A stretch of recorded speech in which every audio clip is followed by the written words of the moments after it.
Afternoon, good evening, Bon everyone. après-midi, bonsoir. Welcome to Bienvenue the à ce webinaire explorant les plateformes numériques pour la planification familiale pendant la pandémie de la COVID-19. C'est formidable de vous avoir avec nous.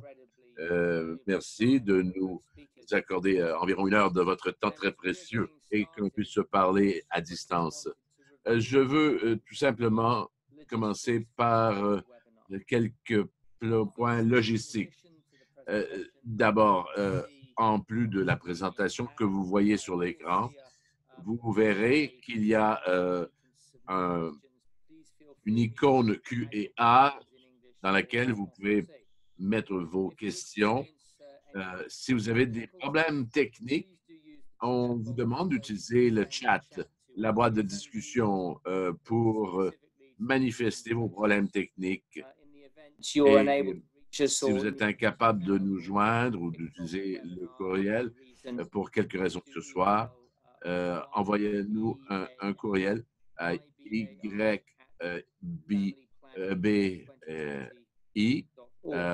à family 2020. Nous avons la traduction disponible en français. Les diapositives sont en français, mais il y a de l'interprétation simultanée en français. Et alors que nous allons commencer ce webinaire, on va vous demander de choisir une option de langage. Vous allez voir la petite icône qui représente un club.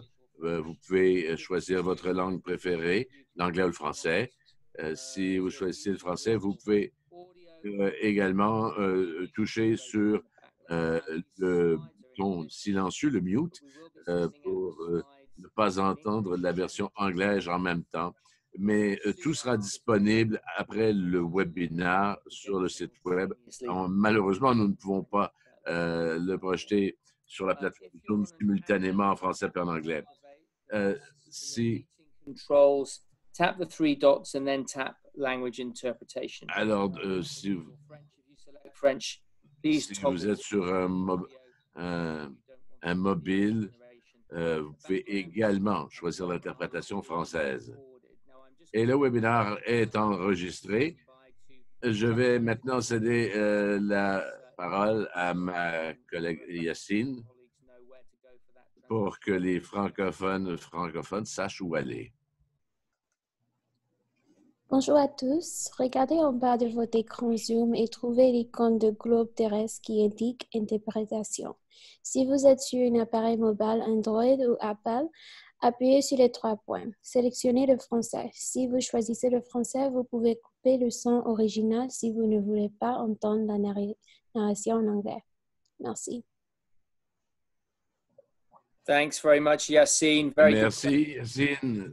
Très bonne question qui nous arrive de Jamal. Oui, l'enregistrement de ce webinaire sera aussi partagé, de même que les diapositives en français et en anglais auxquelles j'ai fait référence.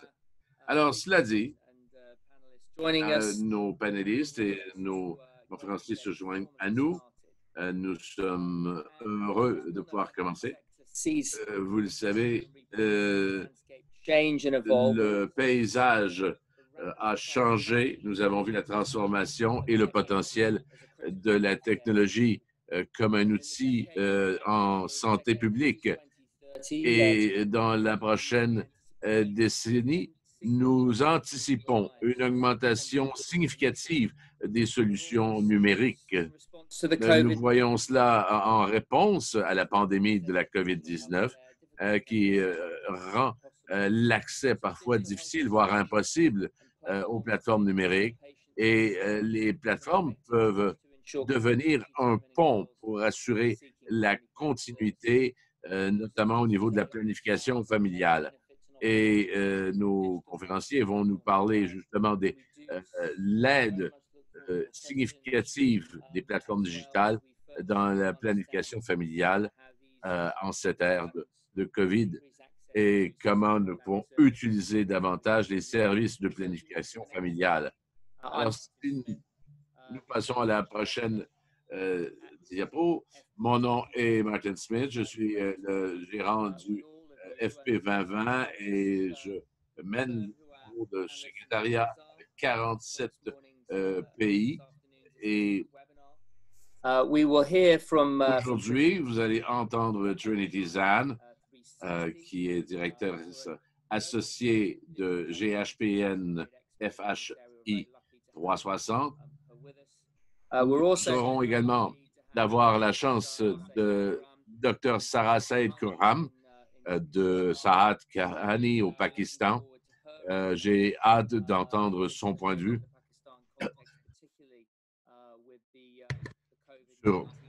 surtout dans le contexte de la pandémie. Ensuite, nous entendrons des collègues de DKT International, de Honey and Banana au Nigeria. Nous entendrons Nirdesh Tuladar et également Maja Kahinde. Et nous aurons aussi M. Bellows, qui est cofondateur de Neve, qui sera également des nôtres pour nous parler de leur travail en Inde et au Kenya. Alors, merci de vous joindre à nous. Nous aurons environ 10 minutes pour chacun de nos panélistes. Et Maja et Nerdesh vont parler conjointement. Alors, nous aurons dans un instant l'introduction avec Trinity. Et par la suite, nous devrions avoir assez de temps aux alentours de 7h55 pour les questions-réponses. Vous pouvez d'ailleurs poser ces questions dans la boîte Q&A et nous allons nous assurer que toutes ces questions trouvent des réponses. Et si ce n'est pas pendant ce webinaire, il y aura un suivi, soyez-en assurés. Alors donc, sans davantage, je voudrais vous présenter Trinity Zan à l'équipe et nous sommes heureux de pouvoir vous entendre. Je crois que sur la deuxième diapo, nous avons une courte biographie de vous, mais je vais tout simplement laisser les gens regarder l'expérience exhaustive que vous avez en la matière et nous sommes heureux de vous avoir avec nous. Alors, à vous, Trinity, pour les prochaines minutes. Merci, Martin. Bon matin, bon après-midi, bonsoir. Mon nom est Trinity Zan. Je suis avec FHI 360. Prochaine diapo, s'il vous plaît. Et la prochaine. Alors, si vous êtes nouveau aux aides numériques, cela peut sembler un petit peu troublant comme on regarde le ciel et se demander où on commençait. Alors, on m'a demandé de donner un survol rapide sur la santé numérique et la santé numérique pour la planification familiale, ce qui est un grand défi. Et je ne parlerai pas spécifiquement du contexte de la pandémie de la COVID-19, mais je pense que ça peut nous donner un cadre pour les prochains conférenciers. Alors, commençons avec quelques définitions. Vous avez certainement entendu parler de ces mots. M-Health, E-Health, Digital Health. Alors, j'offre une définition offerte par l'Organisation mondiale de la santé qui est sur la connaissance et la pratique associée aux techniques numériques pour améliorer les services de santé. Alors, si vous souhaitez, si vous utilisez certaines de ces techniques, vous êtes probablement déjà engagé dans la voie de la santé numérique. Maintenant, parlons maintenant des fonctions, de ce que la santé numérique peut s'y voir. Encore une fois, vous êtes déjà familier avec la plupart de ces éléments et ce n'est qu'un petit survol, alors que nous pouvons utiliser la technologie pour nos programmes de planification familiale. Alors, c'est un peu comme les pommes et les oranges, mais si on veut juste se souvenir, vous pouvez utiliser tous ces devis pour recevoir des appels, les menus automatiques, les IVR. Vous pouvez envoyer des messages par texto, par WhatsApp. Vous pouvez utiliser les technologies pour avoir des supports, des appuis décisionnels automatisés. Et bien sûr, vous pouvez utiliser ces mécanismes pour avoir conservé des données. Et on utilise par les WAPs sur le téléphone, les sites web, les réseaux sociaux et les boîtes de discussion. Alors, vous êtes certainement familier avec la plupart de tout cela dans vos vies professionnelles et vos vies personnelles. Alors, maintenant, si on parle de l'organisation, des outils de santé numérique, je vous en offre 3. Il y a ceux qui sont vraiment concentrés sur les soutiens, d'autres qui sont plus centrés sur le service individuel ou client. Et enfin, il y a les systèmes. Alors, d'abord, quand on parle de fournisseurs, on parle de conseils ou d'aide à l'emploi pour voir l'admissibilité de certaines personnes. Pour les clients, je pense que c'est un service formidable d'information qui peut être utilisé par le téléphone ou par les sites web. Et les individus peuvent aussi ces outils pour faire un suivi, et c'est de plus en plus mondial, et même dans les pays à faible ou moyen revenu. Dans les systèmes, c'est beaucoup plus large parce qu'on parle de la gestion de la logistique, gérer les systèmes et également d'avoir les dossiers médicaux électroniques enregistrés. Mais évidemment, il y a des services qui superposent tous ces services parce que si on parle de télémédecine, c'est une interaction entre un fournisseur et un client. Alors, ce n'est pas facile de mettre cela dans une seule catégorie et on peut utiliser cela pour faire de la référence. Le client peut l'utiliser. Alors, ce sont des catégories croisées de la même façon que la supervision. Et pour ce qui est des fournisseurs, mais aussi, ça fait partie du système de santé en sens large. Alors, ce n'est pas nécessairement aussi difficile qu'on peut le penser. Alors, il y a de l'information, de l'évidence et des guides pour la planification familiale. Si vous vous sentez débordé, n'ayez pas crainte. Il y a des ressources qui sont disponibles pour vous.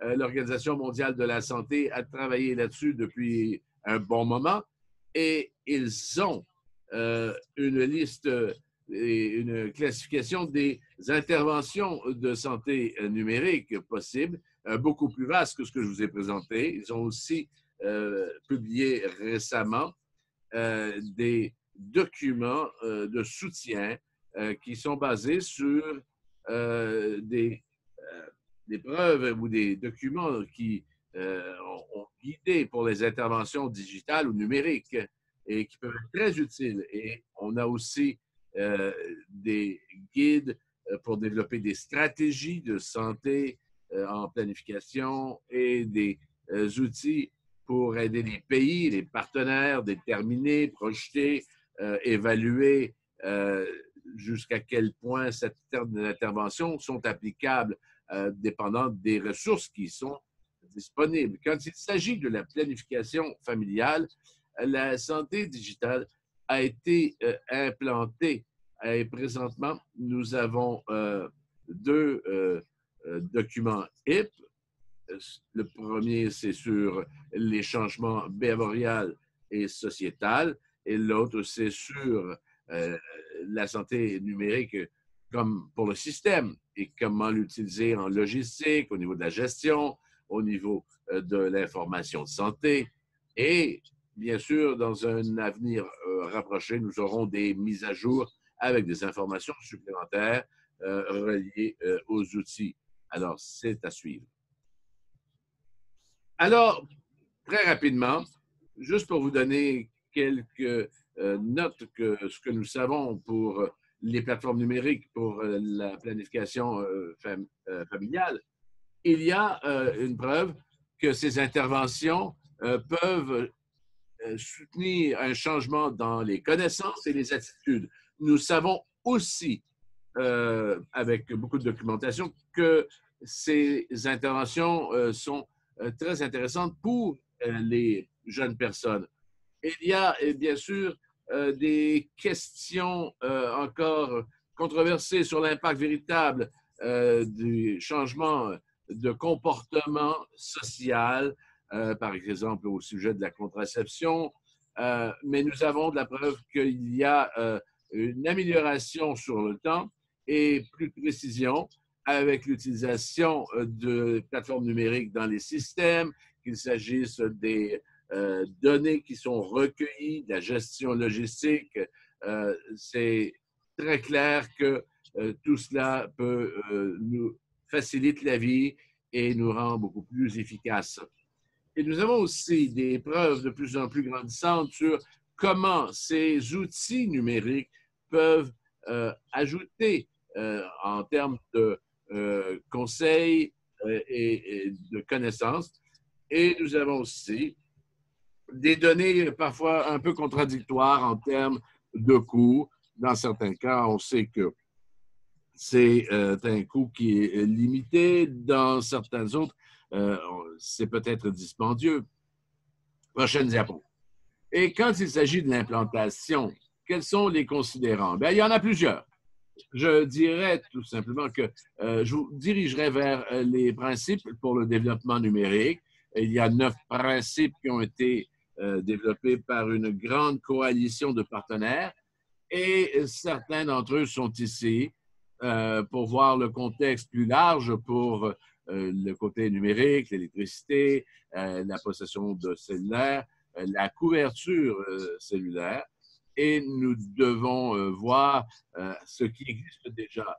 Et quand il s'agit de la planification familiale en particulier, il y a aussi des choix de confidentialité, et ça, parfois, ça peut être difficile et parfois, ça peut être amélioré par l'utilisation des plateformes numériques. La qualité des soins, la confiance dans les interactions. Il y a des gens qui sont très confiants de travailler à distance avec un fournisseur de soins. Et bien sûr, la dynamique de gendre, qui n'est pas seulement l'accès au cellulaire, mais il y a des indications qui nous disent que pour la planification familiale, ça peut avoir des conséquences négatives sur la violence de genre et nous devons en être conscients. Alors voilà certaines des considérations d'implantation, mais j'ai déjà fourni des liens avec ma présentation et je serai heureuse de répondre à vos questions à la fin de la session et j'ai hâte d'entendre les autres conférenciers. Merci. Merci, Trinity, pour nous rappeler que nous parlons de fournisseurs et de patients et d'interventions numériques et qu'il y a des superpositions et que nous sommes heureux que vous travaillez sur une pratique pour avoir un plus grand impact. Alors, une excellente introduction pour rejoindre notre prochaine conférencière, Dr. Sarah Saed Khurram, cofondatrice de Sahad Kahani au Pakistan. Alors, on va lire votre bio, je vous ai présenté, et c'est très bien de pouvoir vous entendre sur ce beau réseau de santé qui est établi au Pakistan. Nous sommes fort heureux de vous entendre sur la santé numérique et de vous entendre comment ces canaux vous permettent d'interagir avec les femmes, avec les patients pendant la pandémie présente de la COVID-19. Alors, à vous, Sarah, pour une dizaine de minutes. Nous sommes vraiment heureux de vous avoir en ligne. Bonne soirée, en fait, pour vous au Pakistan. Merci, Martin. Je suis heureuse d'être ici. Je pense que nous avons plusieurs leçons à apprendre dans notre vie et je pense que la pandémie en est une. Je pense que c'est très important. Si nous pouvions aller à notre prochaine diapositive, je pourrais vous parler de mon travail à Saïd Kahani. Alors, Saïd Kahani, juste pour vous donner une idée, c'est... Alors, ça veut dire histoire. Et nous voulons changer l'histoire de santé avec la technologie au Pakistan. C'est une organisation que je dirige avec ma cofondatrice. Nous sommes deux médecins. Et c'est une fois dans la vie, nous avons eu de composer avec les responsabilités et notre estime personnelle.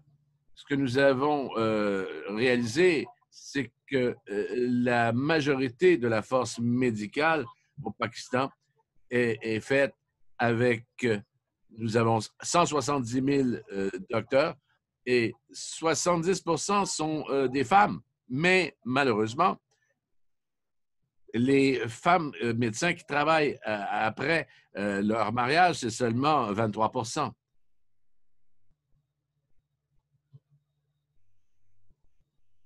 Alors, on appelle ça le phénomène de la médecin épouse. Selon nos statistiques, 60% des médecins qui graduent des écoles sont des femmes, mais seulement 23% se retrouvent en pratique. Alors, cela nous fait poser la question sur la place de la femme dans la société. Le problème, c'est que nous avons 200 millions et plus d'habitants et il y a la plupart des gens qui n'ont pas accès aux services de santé de base. Et malheureusement, ça affecte beaucoup plus les femmes et les enfants. Alors, 37% des femmes accouchent encore à la maison.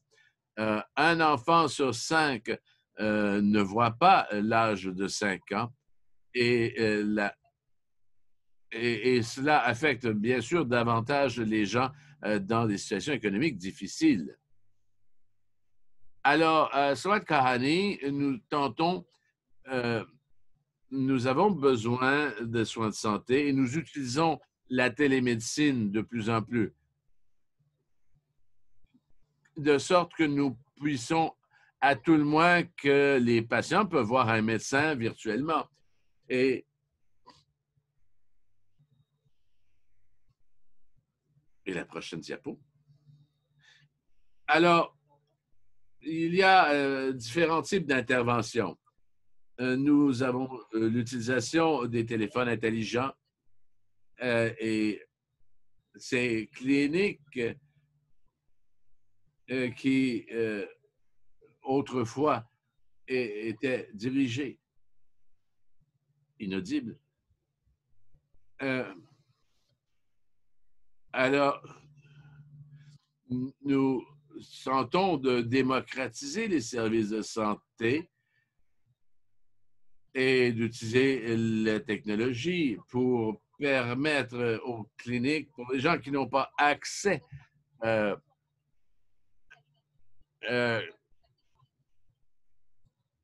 pour les gens qui n'ont pas accès ou qui ont accès au téléphone intelligent, nous avons une application pour que les gens puissent contacter un médecin 24 heures sur 24 pour une consultation. Et nous devons faire la promotion de l'éducation au niveau de la santé et ça peut être fait par les textos et toutes sortes de façons. Prochaine diapo. Alors, ce que nous fournissons dans notre clinique, c'est un accès aux médecins généralistes, aux spécialistes. Nous enregistrons les données des patients et cela nous permet aussi de servir une identité numérique et donc prescrire des médicaments à distance. Et nous pouvons également ajouter d'autres services. Ça va au-delà de la planification familiale. Nous pouvons faire plusieurs diagnostics à distance. Prochaine diapo. Alors, un patient qui entre dans une clinique de Sead Kahane, on va d'abord lui permettre de rencontrer un infirmier, une infirmière qui sera assisté par un médecin en ligne. On peut donner une prescription en ligne et sur l'application mobile, vous pouvez télécharger l'application et contacter un médecin en moins de 3 clics, en moins d'1 minute, 24 heures sur 24, et vous allez recevoir un courriel et un suivi. Alors, ce n'est qu'une représentation visuelle d'une consultation de télémédecine entre un médecin et un patient et comment l'on peut utiliser l'application mobile. Alors, il y a eu un impact. Nous avons 26 cliniques à travers le Pakistan. Nous avons 4 provinces. Nous avons couvert 3. Nous avons fait 165 000 consultations. 90% sont faites pour les femmes et les enfants. 20% pour l'aide à la planification familiale. Nous avons eu 18 projets éducationnels de santé et c'est certainement 300 000 familles qui ont été impliquées pour l'aide à la planification familiale, qu'il s'agisse de médecins, d'infirmières. Continuons. Prochaine diapo. Et sur notre application, alors nous avons alors 35% sont des femmes qui sont appliquées et souvent c'est des gens qui sont sous-privilégiés, qui sont démunis. Prochaine diapo. Alors, surtout dans le contexte de la COVID-19, la télémédecine a pris une nouvelle approche au Pakistan.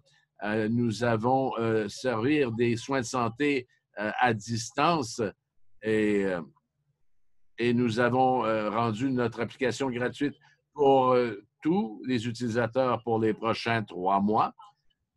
Alors, nous avons déjà rejoint plus d'1 million de personnes, plus de 25 000 consultations au cours des 2 derniers mois. Et alors, à la prochaine diapo. Alors, l'implication et l'impact de Sead Kahane a été à travers le monde, des gens qui ont profité de nos services à travers le monde. Alors, notre réseau de médecins, c'est 1500 femmes médecins. Nous avons un très large réseau de gynécologues et de spécialistes et c'est pour la communauté qui n'a pas accès à des coûts de médecine très dispendieux. Prochaine diapo. Alors, je pense que nous avons prouvé que nous sommes la seule organisation de télémédecine au Pakistan. Nous avons des données dans différentes communautés et nous avons le moyen d'avoir une approche à l'extérieur des communautés qui sont dans des endroits éloignés. Et certains sont de nos porteurs, de nos commanditaires. Alors, nous, ce que nous voulons être dans la prochaine décennie, nous croyons fermement que la technologie nous permet de lier les gens les uns aux autres et nous avons plusieurs projets. Et par exemple, dans le cadre de la COVID-19, nous avons des partenariats avec les femmes qui travaillent dans le réseau de la santé, pour les femmes dans la communauté qui n'ont pas nécessairement accès à des gynécologues et des travailleurs de la santé, alors que nous pouvons lier, donner accès à des conseils de gynécologie et de planification familiale sur les gens qui sont testés positifs à la COVID-19. Cela nous permet aussi qu'ils ont un accès à la télémédecine. Et je pense qu'au cours des 10 prochaines années, il y aura une grande augmentation de télémédecine dans le pays. Je pense qu'il y aura près de 10 000 personnes, travailleurs de ligne de front, qui seront employés, plus de 50 000 médecins. Nous espérons avoir un impact sur 25 millions de vies avec les services intégrés de santé électronique. Et nous espérons également de pouvoir faire que les soins de santé soient actifs et proactifs, d'aider les femmes pendant leur grossesse avant qu'elles aient des complications, aider les enfants dans leurs jeunes années et faire pour que les patients qui ont des maladies chroniques, qui peuvent également se protéger. Alors, c'est ce sur quoi nous travaillons. Et pour que nous puissions sauver les gens avec des maladies transmissibles ou non transmissibles et avoir un pays plus en santé. Merci beaucoup. Merci, Sarah. C'est très inspirant, une présentation très inspirante. Et 3 clics et vous pouvez être avec un médecin en moins d'1 minute. C'est formidable, des statistiques formidables que vous avez eues et c'est tout un témoignage pour la vision que vous et votre partenaire avez et avec le ministère de la Santé du Pakistan pour que l'information soit acheminée en ces temps de COVID-19. Nous avons d'ailleurs plusieurs questions qui vous sont adressées et nous allons vous revenir au cours de la période de questions-réponses qui arrivera bientôt. Alors, nous passons du Pakistan au Nigeria et c'est bien que l'on reçoive Maja Kehinde et Nirdesh Tulada qui travaillent pour DKT International, Honey and Banana, leur canal numérique, et nous allons passer rapidement sur vos biographies rapides. Nous sommes heureux de vous accueillir tous les deux et nous sommes fascinés de vous entendre sur la plateforme ou les plateformes, devrais-je dire, de Honey and Banana et en termes de ce que vous faites au Nigeria et dans le contexte de la COVID-19. Je ne sais pas si je passe la parole d'abord à Nirdesh ou à Maja. Je vous laisse nous amener dans les prochaines 10 minutes. Bon matin à tous. Bon après-midi. Pouvez-vous augmenter un peu votre volume, Nadja?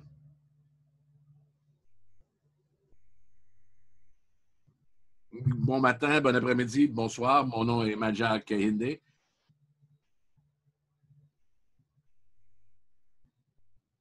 Alors, Honey et Banana, c'est un écosystème. Ce sont une série de plateformes. La prochaine diapo.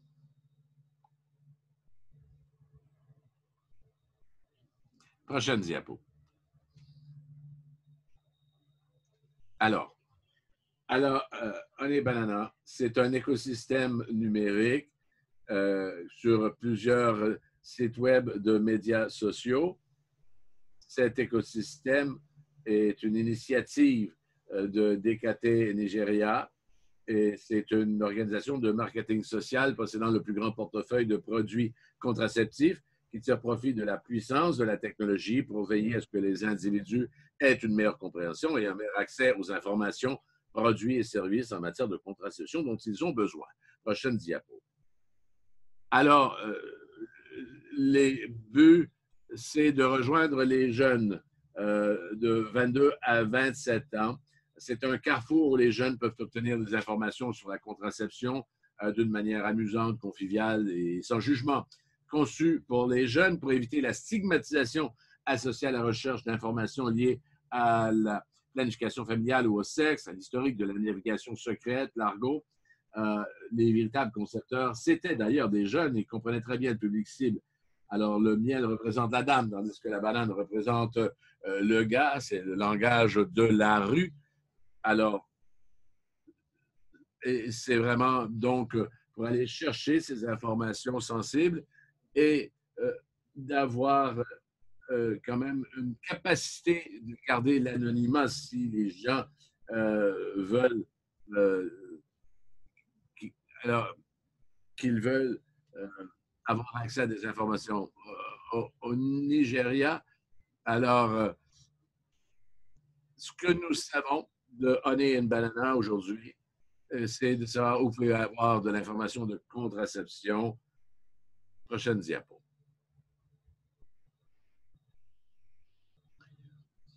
Prochaine diapo. Alors, Honey and Banana, c'est une plateforme qui a été lancée en septembre 2016.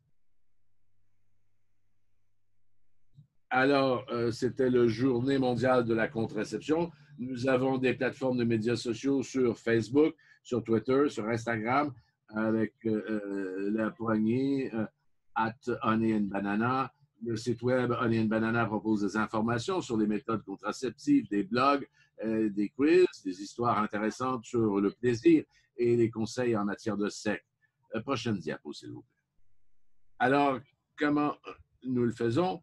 Eh bien, la particularité du site, c'est la page de prise de rendez-vous. Les particuliers peuvent prendre rendez-vous dans les cliniques partenaires de DKT Nigeria pour obtenir des services et des produits. Les prestataires des cliniques partenaires ont été formés par DKT pour fournir des services de planification familiale de qualité, abordables et adaptés aux jeunes. Une fois qu'une personne saisit le type de méthode qu'elle souhaite utiliser sur la page de prise de rendez-vous, un menu déroulant indique à l'utilisateur de prendre rendez-vous ou de localiser une clinique. Prochaine diapo. Voilà. Alors, quelles sont les composantes de la plateforme Honey and Banana? Nous avons d'abord la messagerie. Le cœur de nos activités sur les plateformes de médias sociaux Honey and Banana est visible dans nos messages qui se présentent sous forme d'images fixes et de vidéos. Nous avons également des publics cibles, des gens qui veulent simplement avoir du plaisir sans des conséquences de santé. Et nous avons aussi des gens qui sont sexuellement actifs, mais que leur famille ou que leurs amis ne sont pas au courant. Et nous avons d'autres gens qui veulent atteindre le sommet de leur carrière, d'avoir les meilleures carrières, les meilleures vies. Et nous avons ceux qui ont des insécurités. Et un grand pourcentage sont mariés, d'autres sont célibataires, mais ils veulent tous une meilleure vie. Et le meilleur pour leur famille et pour eux-mêmes. Ce qui est unique, c'est qu'ils veulent atteindre tous les objectifs. Et alors, nous regardons pour le bénéfice de chacun et le bénéfice de la contraception à long terme et leur permettre de planifier les grossesses à l'utilisation de contraceptifs. Pour ce qui est du chat en direct, il s'agit de séances de questions-réponses en direct avec un expert médical adapté aux jeunes qui est en mesure de répondre aux questions de nos adeptes des médias sociaux. Et pour les références, nous sommes en mesure d'orienter les abonnés ayant besoin d'une méthode ou d'un service de contraception vers les cliniques partenaires de DKT pour inciter notre public à adopter une méthode de contraception. Certains de nos messages se terminent par « Envoyez-nous un message direct, MD ». Nous pouvons vous référer. Une référence standard fournira des détails tels que le nom de la clinique, l'adresse et la personne ressource du prestataire.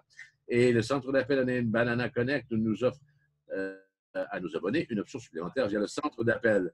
Prochaine diapo, s'il vous plaît.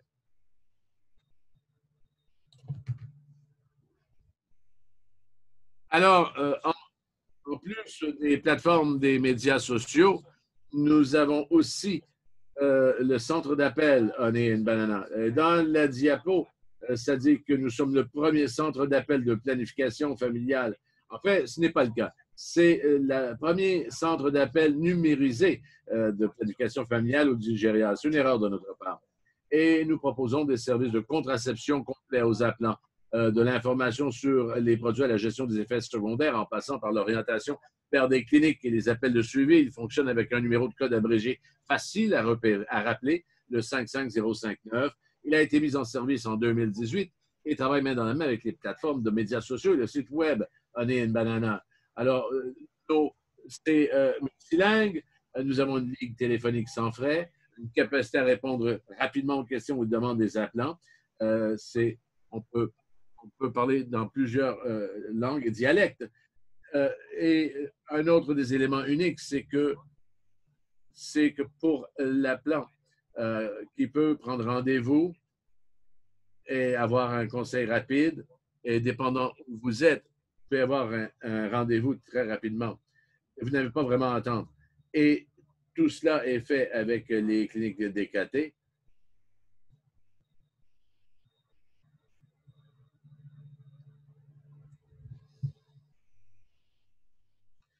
Alors, j'aimerais parler brièvement des plateformes numériques pendant la COVID-19 et ce que nous faisons présentement. Alors que les cas de COVID ont augmenté depuis le mois de février, nous avons adapté nos services de messagerie. La pandémie a affecté les opérations du centre d'appel et les promotions messages en ligne. Des mesures préventives ont été adoptées pour protéger les agents d'appel et les femmes dirigées vers les cliniques partenaires. Et nous avons commencé à modifier le script appel. Les scripts appels ont été mis à jour afin d'aborder les mesures préventives de la COVID-19 et les précautions de sécurité à prendre lors de la visite d'une clinique. Nous avons également parlé de la contraception pendant les confinements. Alors, il y a plus de chances d'avoir des grossesses non désirées dans le cas d'un confinement. Alors, les messages que nous avons mis en ligne et également les messages sur les médias sociaux, ce n'est peut-être pas le meilleur moment pour avoir un enfant. Peut-être attendre un peu. Pour ce qui est des opérations, depuis le confinement, la plupart des gens doivent travailler de la maison. Alors, cela a affecté nos opérations. Mais je pense que l'un des grands avantages de nos centres d'appel, c'est qu'avec l'aide du ministère de la Santé au Nigeria, alors si quelqu'un est référé à un patient et vous ne pouvez pas sortir de la maison en raison du confinement, alors nous avons eu cette lettre nous permettant qu'une femme peut avoir accès à un médecin sans être harcelée au centre de contrôle. Prochaine diapo. Je voulais juste parler de quelques éléments perspectives avant et pendant la COVID-19. C'est intéressant de noter que pour nos plateformes numériques, nous avons reçu davantage de questions de la part d'hommes souhaitant que leur partenaire adopte une méthode ou qui posent des questions sur les contraceptifs qu'ils utilisent. De mars à mai, la plupart des questions reçues sur les plateformes portaient sur la pilule contraceptive d'urgence, les pilules oubliées et les questions sur la façon d'éviter une grossesse. En avril et mai, la plupart de nos demandes de référence ont été faites sur le site web de Honey & Banana, soit en prenant rendez-vous, soit par l'intermédiaire du Clinic Finder. Et si vous regardez à la base, du côté gauche, nous aimons croire que plus de gens avaient du temps, parce qu'ils étaient à la maison, d'avoir accès à notre site web. mais si vous regardez, le total de connexions d'appels en 2020, il y a une baisse en mars, mais ça, c'est parce que la plupart de nos gens travaillaient de la maison. Nous avons fait cela pour un bon moment, bien les choses que nous avons essayées, mais nous pensons qu'il y a des éléments qui sont très importants. Je dirais que et le public cible en est un. C'est très important de comprendre les intérêts, les modes de vie de notre public cible lors de la promotion d'un service ou d'un produit. C'est ce qui permet de rendre notre marque plus facilement reconnaissable car ils peuvent s'y voir. Le marquage. Une marque puissante devrait être construite autour de votre plateforme de santé numérique. Les gens voient notre logo avec le 5509 et ils savent de quoi il s'agit. Il y a tellement de plateformes qui font des trucs similaires. Et donc, la marque de commerce permet à la plateforme d'être plus visible et crédible. Et enfin, ça nous prend aussi des sites de référence. Cela complète cet écosystème numérique. Il est certain que les plateformes numériques sont un excellent outil pour fournir des services de contraception, mais pour fournir un service complet, il faut un site de référence dans le cadre d'un écosystème homogène. La plateforme numérique fournit des informations, tandis que les cliniques fournissent le service. Alors, pour Honey & Banana, un service CRLDA par des plateformes numériques, et ça mène au service dans les cliniques et enfin au suivi par la plateforme numérique. Merci beaucoup de votre attention. Merci. Merci énormément de nous avoir amenés dans ce système numérique, l'écosystème numérique, et je pense que c'est très clair et c'est fort intéressant dans le contexte de la pandémie de la COVID-19 et surtout pendant le confinement dans plusieurs États du Nigeria. Ces changements importants que l'on voit, ce sont vraiment les références via Honey & Banana, par les cliniques, avec un grand partenariat qui doit être là entre les plateformes numériques et les cliniques. Alors, merci énormément. Merci de nous avoir éclairés.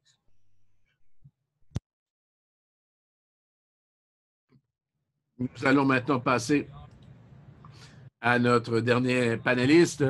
Je vous rappelle que l'enregistrement sera disponible peu de temps après ce webinaire.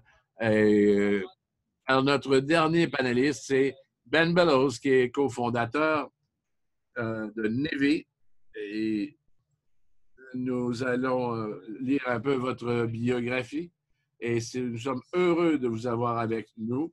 Nous sommes très enthousiastes de vous entendre pour le travail de Neve, surtout de la façon dont vous avez pivoté votre travail dans les marchés en Inde et au Kenya. J'ai hâte de vous entendre. Et comment Neve est sur le terrain, comment vous voyez au cours des prochaines années. À vous, Ben, pour les 10 prochaines minutes. Merci, Marc, pour cet accueil chaleureux. Merci pour votre attention et l'opportunité de me brancher avec vous. Juste pour vous donner un peu le portrait, Neve, c'est une compagnie numérique qui s'adresse pour aider les gens de pouvoir débloquer leur évolution à la recherche de services. Et je voudrais partager un peu ce que nous avons fait avec nos plateformes numériques pour les planifications familiales et les besoins de planification familiale dans cette ère de COVID. D'abord, un peu sur le modèle d'affaires. Je parlerai ensuite de la COVID. Alors, Neve a un modèle, c'est un modèle d'affaires aux consommateurs ou d'affaires à affaires. Et ce modèle capture ces deux éléments.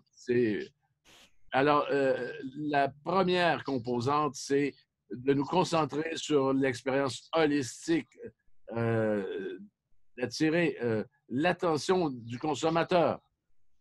et de l'amener dans une série de conversations avec un message, avec les plateformes comme Facebook Messenger, comme WhatsApp, et fournissant de l'information qui peut permettre des changements de comportement ou d'avoir des services mis à jour et dans un contexte sans profit ou avec profit. Alors, nous faisons cela présentement au Kenya, en Inde. Nous avons ouvert une campagne en Afrique du Sud et nous visons le Nigeria pour le dernier semestre. Alors, ce sont des campagnes ciblées pour, du côté affaire à affaire, l'idée, c'est de servir et de supporter votre travail. Et c'est un point important pour ce que Martin disait, c'est que quelles sont les leçons que nous pouvons tirer de ce que nous faisons ici collectivement sur ce panel. Et parmi les questions, est-ce que nous achetons ou nous construisons? Est-ce que nous avons une capacité de lancer un service comme ce que vous avez entendu jusqu'ici? Ou est-ce que vous regardez pour une opportunité pour acheter un service qui a déjà l'expertise et la capacité de livrer ce que vous entendez aujourd'hui? Alors, nous avons bâti cela et nous parions qu'il y a une demande globalement pour un tel service et que cela va produire évidemment une vision beaucoup plus élargie avec des données de l'engagement et qui va faire en sorte que nous avons des abonnements mensuels qui vont permettre à nos partenaires de cibler leur approche et comment ils rejoignent les gens dans les différents marchés où ils opèrent. Alors, c'est toujours une optimisation, un cycle d'optimisation. Et au centre de tout cela, c'est l'utilisateur qui se retrouve dans un état beaucoup plus actif. Alors, leur propre bien-être est dans les initiatives. Alors, ils peuvent permettre des questions, agir. Prochaine diapo. Alors, très rapidement, ce que nous avons fait en Inde depuis la COVID-19 et très rapidement, au mois de mars, lorsque nous avons réalisé que ce serait un défi mondial, nous avons créé des conversations spécifiquement centrées sur la COVID et nous avons travaillé sur l'écosystème, surtout avec le confinement obligatoire, la fermeture de tout en Inde. Alors, les données que je vous montre nous proviennent de conversations sur la COVID-19 et la planification familiale et sur l'accès à la planification familiale pendant le confinement et dans une situation en mouvement. Et dans ces 4 semaines, nous avons atteint environ 12 millions et demi de personnes avec nos messages publicitaires, que ce soit sur Facebook, sur Google Ads. Alors, des utilisations, comme vous le voyez présentement, c'était en anglais et en hindi, et 80% contactaient la plateforme en hindi. Alors, cela nous permettait d'avoir accès à différents segments en ligne. De ce très large, cette très large campagne de marketing, nous avons eu près de 100 000 utilisateurs de Navy qui ont eu accès et qui ont appris de ces conversations. Et la plupart des utilisateurs suivent environ 2 conversations, donc 185 000 conversations sur la planification familiale et la COVID-19 qui ont été explorées. Et vous allez voir qu'avec ces captures d'écran sur WhatsApp pour le consommateur, pour nous et nos partenaires, et vous pouvez voir quelles sont les informations qui arrivent, qui sont rapportées et les échos que nous avons de nos utilisateurs. Et ça nous donne une meilleure idée d'où ils viennent au pays. Et vous pouvez voir avec le menu à la gauche Si vous pouvez voir, vous pouvez aller à type 1, des questions sur la COVID-19. Numéro 2, si ce sont la planification familiale durant la COVID-19. Donc, vous pouvez vous joindre à différentes conversations. Nous apprenons de nos utilisateurs alors qu'ils explorent ces conversations.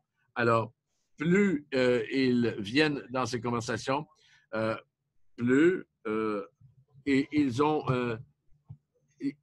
l'approche est ciblée et cela nous permet d'inférer et de prédire comment les utilisateurs prennent notre service. Et là, c'est évidemment le temps de trouver des solutions. Est-ce que vous êtes curieux, intéressé pour voir un médecin, avoir une prescription pour, par exemple, l'accouchement à la maison? Alors, nous offrons aux utilisateurs non seulement des explications pour ce qui se passe, mais également des solutions aux problèmes auxquels ils peuvent être confrontés. Prochaine diapo. Alors, nous pouvons prendre ces données et je voulais tout simplement souligner pour la discussion, mais souligner que les barrières qui sont souvent le cas de nos clients, quels sont les défis et les problèmes qu'ils ont dans la planification familiale.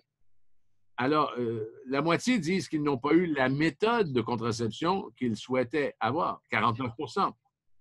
Mais d'autres avaient d'autres barrières. Par exemple, la prescription n'était pas possible. Ou encore, on avait une pénurie. La pharmacie était fermée. Ou encore, nous n'avions pas accès. Et il y a une très grande demande pour les services en ligne. Dans cette 66 %, c'est 2 tiers de nos utilisateurs disent que nous voulons en savoir davantage sur les services en ligne. Ils cherchent clairement des alternatives. Alors, ce que nous avons fait, par exemple avec nos partenaires, dont PSI, c'est en réponse à tout cela, nous avons bâti des services intégrés avec les pharmacies. Nous avons identifié 6 pharmacies en ligne et 6 consultations en ligne. Nous avons demandé à nos utilisateurs lesquels ils préfèrent, quelles seraient leurs expériences avec, est-ce que c'était une première fois, est-ce que c'était une nouvelle information, et pour les utilisateurs, et essentiellement permettre aux utilisateurs d'avoir accès à la planification familiale et ses services digitaux, incluant les consultations, et pour l'utilisation, pour ceux qui ont des problèmes, d'avoir un accès aux services de santé. Identifier le problème avec la conversation et par les données que nous recueillons. Et ensuite, rapidement, c'est avec la puissance du numérique, mais il y a eu d'autres exemples, mais c'est de le faire rapidement. Et nous le faisons en partenariat ou avec l'objectif d'optimiser ce que nos partenaires sur le terrain font en Inde et de travailler avec le PSI sur le terrain et pour intégrer la solution de pharmacie électronique et nos partenaires et de prochains partenaires, nous en accueillons toujours, prêts à engager leur base d'utilisateurs avec la nôtre et pour des conversations orientées vers les solutions. Prochaine diapo là-dessus. Alors, je serais heureux de répondre à vos questions, mais voilà ce que j'avais à vous présenter pour Neve. Merci. Merci, Ben. C'est formidable. J'aime que vous mentionnez l'idée d'avoir des utilisateurs dans une application active et des statistiques également qui sont réalistes et qui nous rappellent à quel point il y a beaucoup à faire. Mais cette demande pour les services en ligne et cet besoin d'intégration davantage et pour ce qui est des plateformes comme les pharmacies électroniques, les partenaires sur le terrain, C'est très encourageant et c'est le début, semble-t-il, de quelque chose de gros dans plusieurs des marchés que vous avez décrits. Merci, Ben. Et maintenant, nous avons la période de questions. Je vois que plusieurs de nos panélistes ont déjà été très actifs à répondre à plusieurs questions en temps réel. Merci à vous tous d'avoir fait cela. Mais il y a plusieurs questions. Et j'espère que peut rester ensemble pour quelques minutes de plus pour avoir certaines de ces questions avec des réponses. Il y a certaines de ces questions qui sont pour tous nos conférenciers. Mais commençons par une première question pour nous ramener à vous, Trinity, si vous êtes d'accord. Vous avez eu cette première présentation ce matin. Bonne question ici. Alors, quelle est la faisabilité de ces plateformes de commerce électronique pour ce qui est de la santé de reproduction? Est-ce que vous voyez des plateformes qui sont plus faisables? Et la deuxième question également à vous, est-ce que l'on sait sur les solutions numériques qu'elles sont adaptables pour un pays, par exemple, comme l'Ouganda? Et quelles sont les considérations clés auxquelles nous devrions penser? Quelques questions pour vous à Trinity et ensuite je passerai à d'autres questions. Alors, pour le commerce électronique, pour être honnête, c'est un nouveau concept pour la planification familiale. Alors, il y a plusieurs plateformes, multiples plateformes. Ben en a présenté quelques-unes. Il y en a probablement encore davantage au niveau mondial. Certaines émergent au sommet. Il y a Kashan au Kenya et d'autres groupes comme Wild Labs qui travaillent avec eux pour produire la faisabilité et les mises à jour. Mais nous sommes encore embryonnaires. Ce n'est pas encore très documenté. Alors, il faut creuser, il faut aller à la source. Mais il semble certainement qu'il y a des indications que ces services sont de plus en plus utilisés. Évidemment, pour ce qui est de l'échelle, oui, je vous dirais certainement.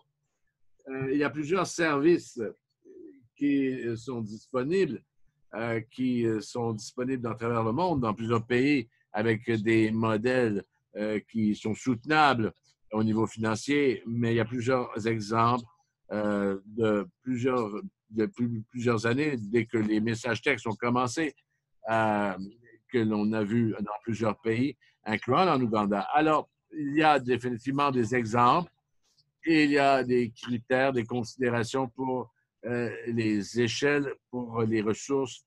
Et si les gens veulent voir, il y a plusieurs outils de l'Organisme mondial de la santé. Ce sont des endroits pour trouver des informations additionnelles. Je n'irai pas davantage en détail, mais nous manquerons de temps. S'il y a un autre panéliste qui veut ajouter quelque chose, l'efficacité des plateformes.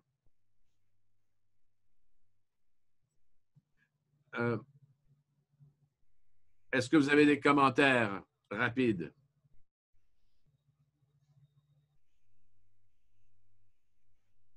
Alors, il y a plusieurs plateformes. Ce qui est intéressant au niveau du commerce électronique, il y a plusieurs façons de le voir au niveau du commerce électronique. Ça peut être au niveau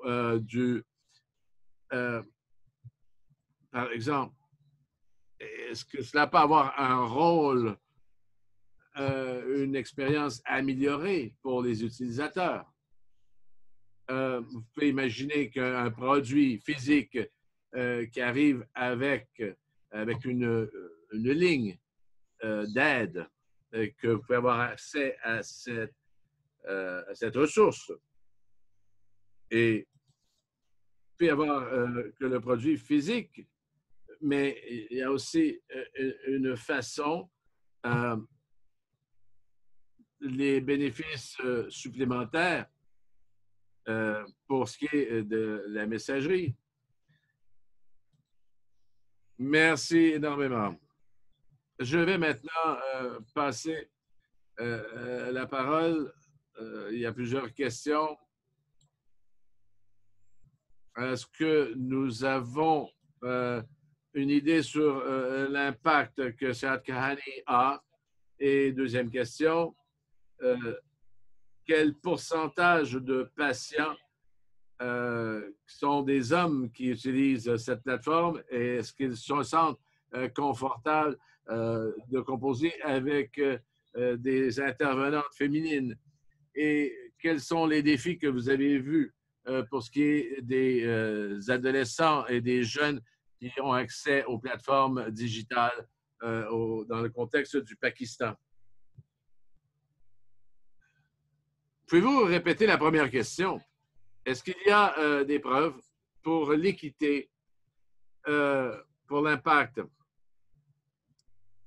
Par exemple, pour aller chercher la clientèle dans les régions urbaines ou rurales. Le Pakistan est un pays assez unique où nous avons environ 70% des gens qui sont dans des secteurs à petit ou à faible revenu et c'est moins proportionnel de gens qui dépendent en santé publique.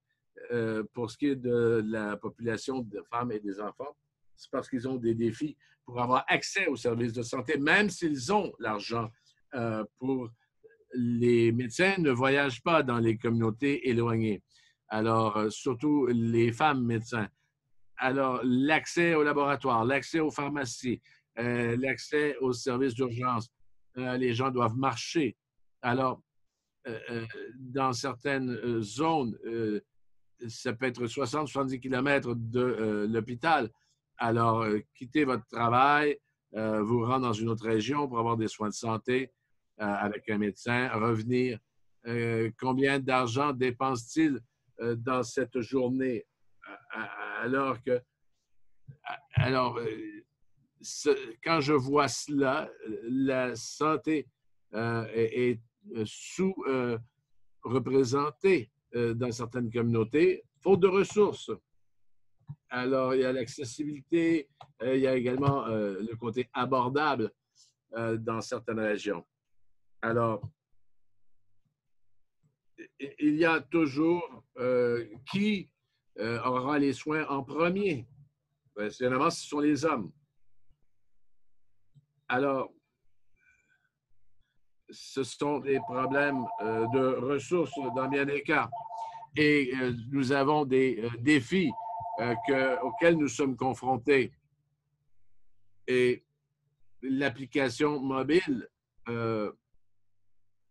d'avoir, comme je le disais, l'accès et les paiements digitaux, ça aussi, c'est un autre considérant. Et l'accès au système bancaire et quels sont les partenaires. Et je pense que cela aussi, ça fait partie, faire en sorte que des partenariats, cela nous demande, quand je parle aux jeunes qui ont accès, je pense que pour l'application mobile et même dans les cliniques, nous voyons que l'accès n'est pas aussi grand que pour les gens qui sont peut-être un peu plus vieux. Nous avons moins d'adolescents qui viennent à nos cliniques parce qu'ils n'ont pas un gardien ou un proche pour les y amener. Et encore une fois, c'est une question de mobilité. Mais je pense que les tendances dans notre clinique, en termes de télémédecine, c'est la grande réponse, c'est de l'avoir de la population générale et même sur l'application mobile. Merci, Dr. Sarah. Et nous allons aller à Nader Ahmed. Je veux d'abord inviter nos autres panélistes, Ben, Trinity, Nedesh, si vous avez d'autres points de vue qu'ils ont sur l'accès des adolescents sur les plateformes numériques et comment on peut, quelle est votre expérience personnelle?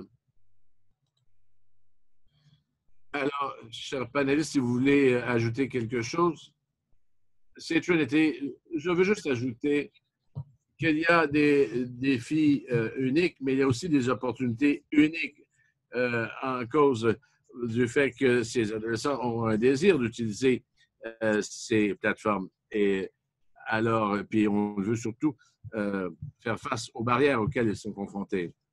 Merci. Merci pour cet ajout, Jonathan. Alors, je vais maintenant plusieurs questions et de très bonne présentation sur Honey and Banana au Nigeria. Je vais simplement vous offrir 3 questions, si vous n'avez pas d'objection. Comment vous êtes arrivé à la segmentation au niveau du contexte? Est-ce que c'était basé sur des recherches exhaustives? C'est une longue question. Alors, deuxièmement, avez-vous, pour les partenaires du même sexe, dans l'écosystème, pour des messages pour les partenaires de même sexe? Et troisièmement, pour le moment, si je peux simplement demander, vous pourriez avoir couvert cela dans votre présentation, mais avez-vous vu une augmentation significative pendant la COVID-19 au Nigeria? Et est-ce que c'est soutenu lorsque nous entrons au mois de mai et juin? Et je vais vous laisser décider qui veut répondre. Nous avons dans la segmentation du public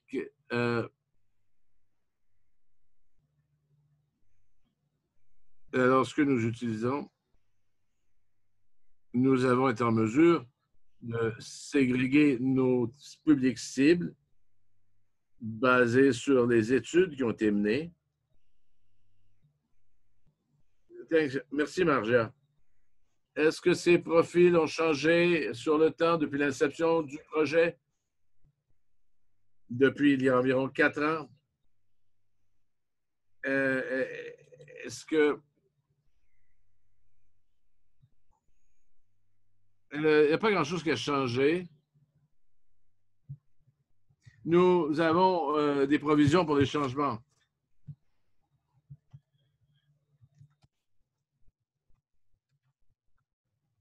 Pour les partenaires d'un même sexe, pouvez-vous, pour maintenant au Nigeria,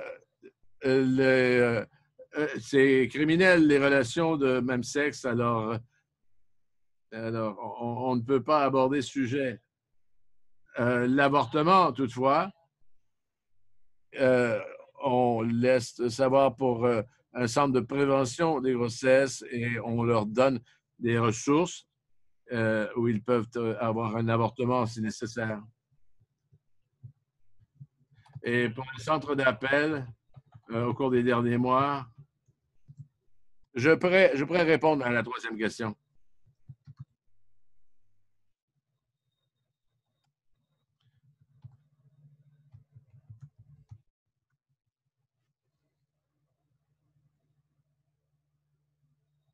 Est-ce que vous êtes encore là? Pouvez-vous tous m'entendre encore? Alors, à vous, Nirish.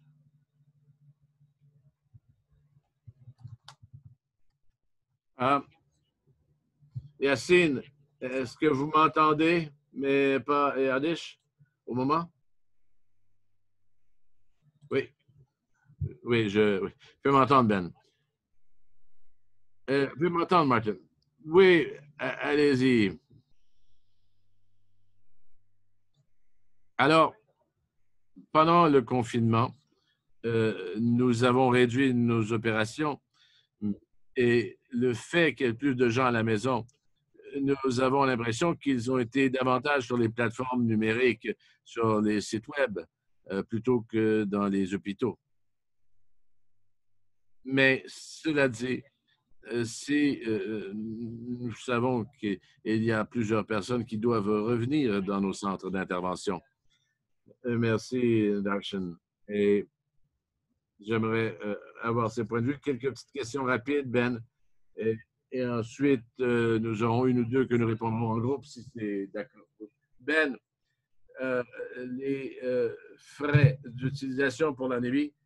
Et deuxième question, c'est une belle plateforme, mais comment cela fonctionnerait-il pour les femmes en Inde qui ne parlent pas l'anglais? Et troisième et dernière question pour vous, Ben, c'est tous les états d'achat de contraceptifs, est-ce qu'il y a des défis légaux, des barrières à surmonter pour vendre des produits de planification familiale en ligne? Et comment cela touche le travail de Navy? Oui, oui, trois questions rapides, bien sûr. Je vais prendre celle du milieu. Au terme de langue et d'accès pour les lignes téléphoniques, il y a 400 millions d'utilisateurs de WhatsApp et de Facebook en Inde seulement. C'est un énorme marché.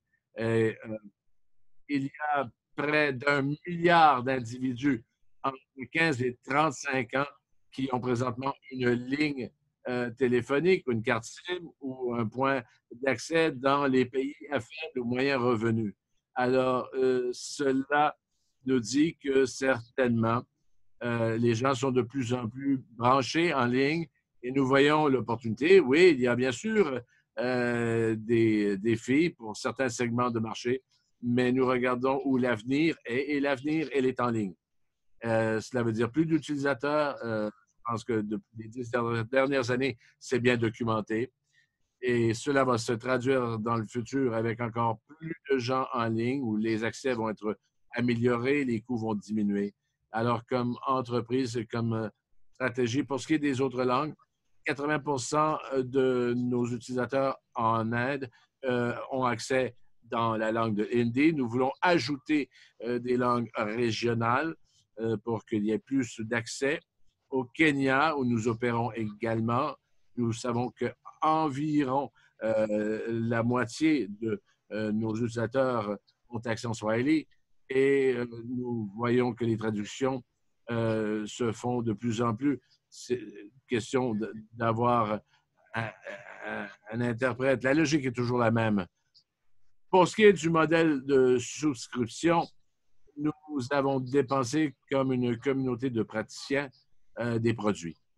Nous avons bâti des capacités maison spécialisées dans ces compagnies, ces organisations qui sont capables de livrer un produit utilisable. Alors, comme planificateur familial, comme agence, vous pouvez vous concentrer sur vos compétences pour pouvoir parler à vos publics cibles sur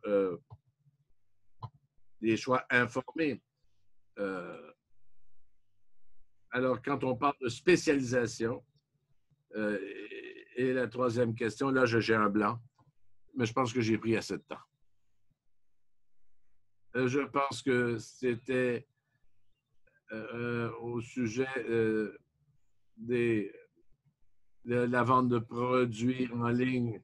Oui, bien, encore une fois, la spécialisation, nous sommes liés avec des plateformes.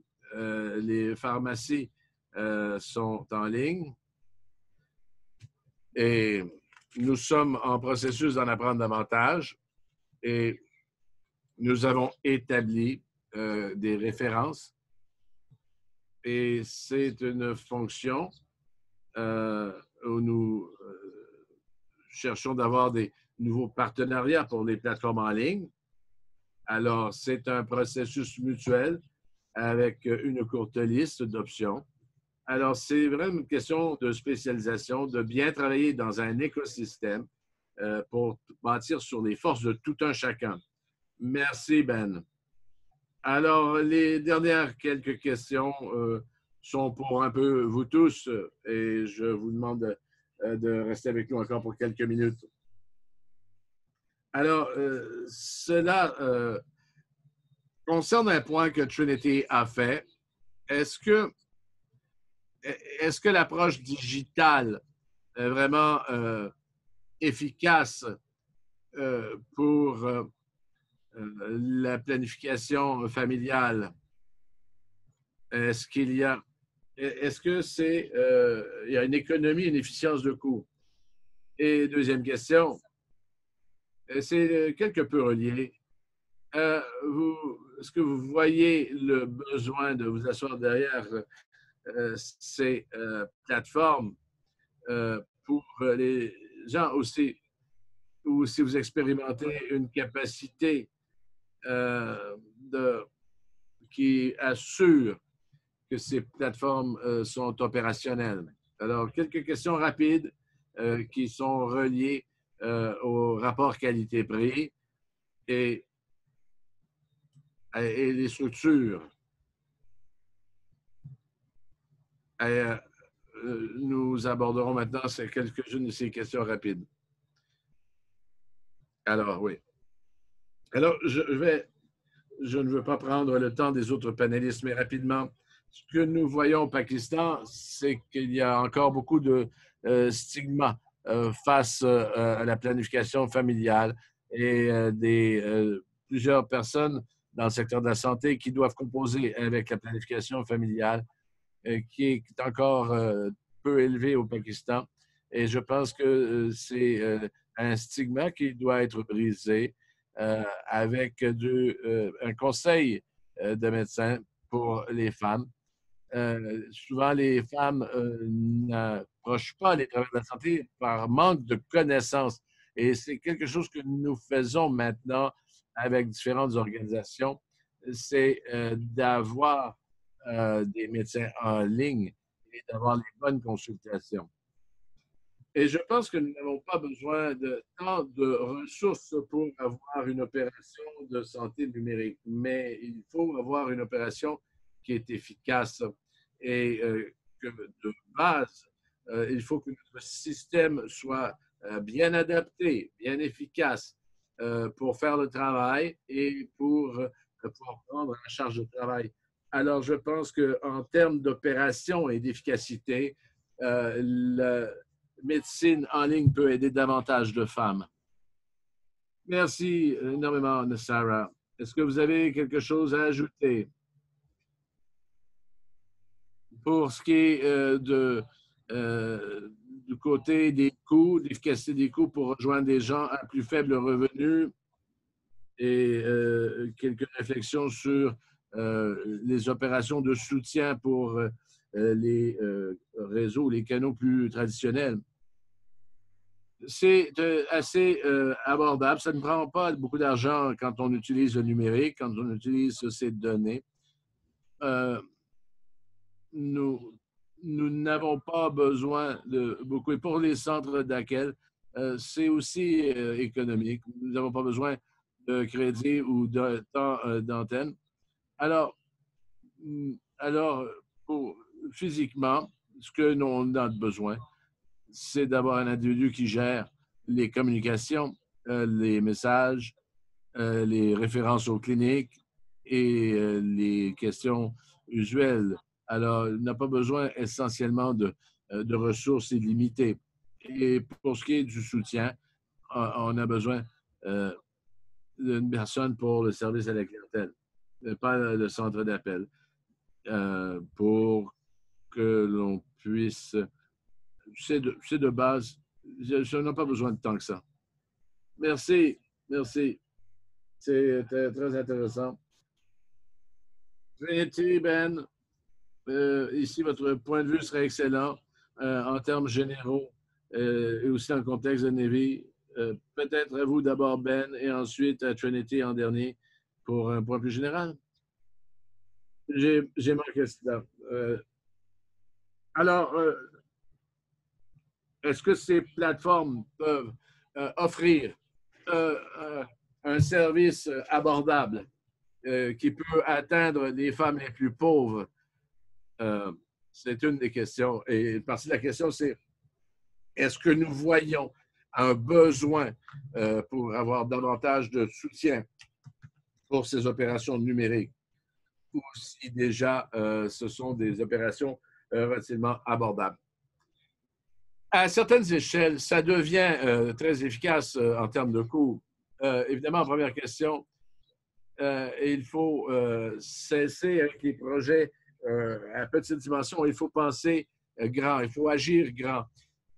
Parce que de cette façon-là, avec le volume généré, vous pouvez réduire vos coûts fixes parce que et vos opportunités sont plus larges. Le plus d'utilisateurs, quand je parle d'utilisateurs, je parle de millions d'utilisateurs sur une plateforme peuvent amener assez de valeur à une compagnie pour que ce soit soutenable en termes d'investissement de capital.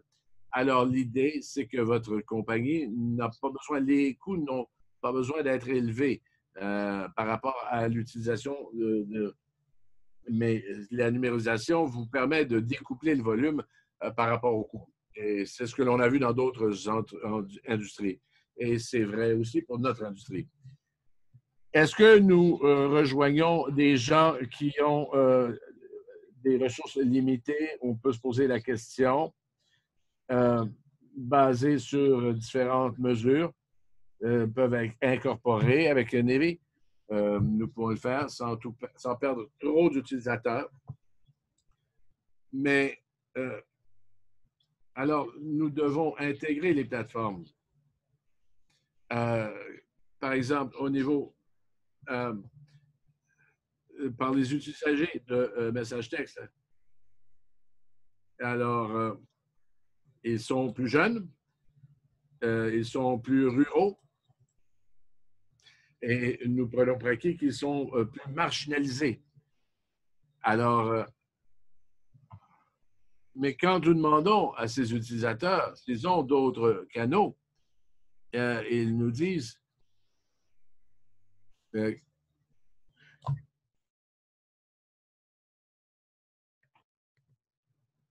plusieurs, les tiers, utilisent WhatsApp aussi. Alors, c'est important de demander à nos utilisateurs ce qu'ils expérimentent. Merci énormément, Ben. Et nous avons commencé avec vous, Trinity. Alors, vous aurez le mot de la fin pour ces quelques questions. Bien, juste pour prendre un peu de recul pour toutes les autres questions, pour les coûts acquis, ce qui dépend, ça dépend des services que l'on offre. Je pense que nous avons différentes plateformes qui ont été présentées ici, des coûts qui changent. Alors, c'est difficile de faire un point définitif. Mais pour la première question, c'est aussi difficile à répondre parce qu'il y a une diversité de plateformes et d'initiatives. Et nous devons avoir une comparaison. Au niveau de la planification familiale, nous n'avons pas tant de littérature pour ce qui est des coûts pour rejoindre les plus marginalisés. Alors, pour atteindre celles qui sont les plus difficiles à rejoindre, alors, quand on parle de ces coûts qui sont requis, notamment les opportunités ratées, les services mobiles, je pense qu'il y a un potentiel pour cela, mais nous devons aussi avoir, au-delà du statu quo, avoir des interventions pour répondre à votre question. Merci, Trinity. Merci, Cynthia, pour vous tous d'avoir été avec nous pour vos formidables présentations. C'était vraiment superbe. Et c'est très clair que toutes ces plateformes digitales feront partie de notre paysage au cours de notre réponse pour la planification familiale dans le cadre de la COVID-19 en termes de nos mouvements au cours des 10 prochaines années. Et ça augmentera rapidement dans un paysage intégré.